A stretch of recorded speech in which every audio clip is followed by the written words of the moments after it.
जय सिया राम सभी को।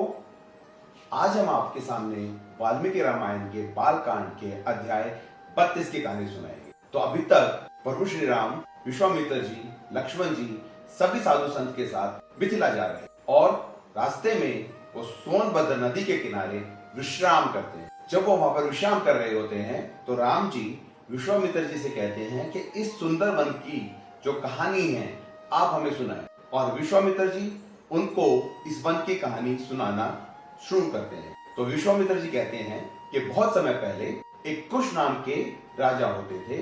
वो स्वयं ब्रह्मा जी के पुत्र थे और वो बहुत ही महान राजा थे, धर्म का पालन करने वाले राजा थे। उन राजा की शादी विदर्भ देश की रानी से हुई और उससे उनको 4 पुत्रों की प्राप्ति हुई, जिनके नाम इस प्रकार थे: कुशाम, कुशनभ, असुतजस और वासु। वे चारों के चारों पुत्र अपने पिताजी की तरह महान थे। जब ये चारों पुत्र बड़े हुए तो महाराज कुश ने उन्हें कहा कि तुम एक एक नगर की स्थापना करो।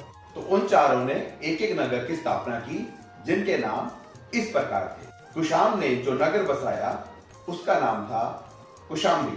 कुशनभ ने जो नगर बसाया उसका नाम था महोदय। असुरतर्जस ने जो नगर बसाया उसका नाम था धर्मारण्य और वासु ने जो नगर बसाया उसका नाम था गिरिवज।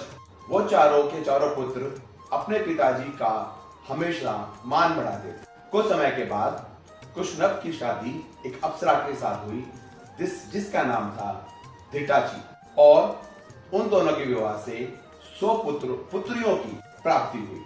वे 100 की 100 पुत्रियां अत्यंत खूबसूरत थी। उनसे ज्यादा खूबसूरत पूरी पृथ्वी पर कोई भी नहीं था। जब वे 100 कन्याएं बड़ी हुई, एक दिन वो अपने महल में खेल रही थी तो पवन देव की नजर उन पर पड़ी।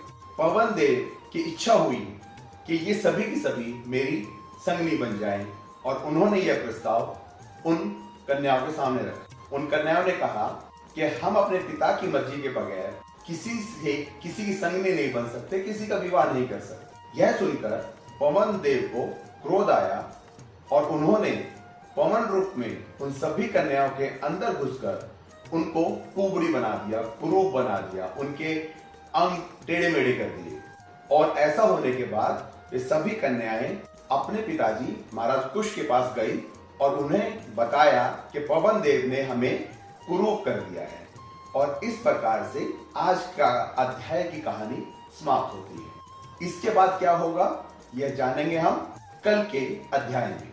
हम हर रोज आपके सामने वाल्मीकि रामायण की कहानियां लेकर आ रहे हैं और आप सबसे अनुरोध करते हैं कि आप हमारे पेज को फॉलो कीजिए, ज्यादा से ज्यादा लोगों के साथ शेयर कीजिए, ताकि वाल्मीकि रामायण की जो अद्भुत कहानियां हैं वो सभी लोग सुन पाए। और आप सभी लोग सुनते रहिए प्रभु राम की कहानी, भक्त बंधु की जवानी। जय सिया राम सभी।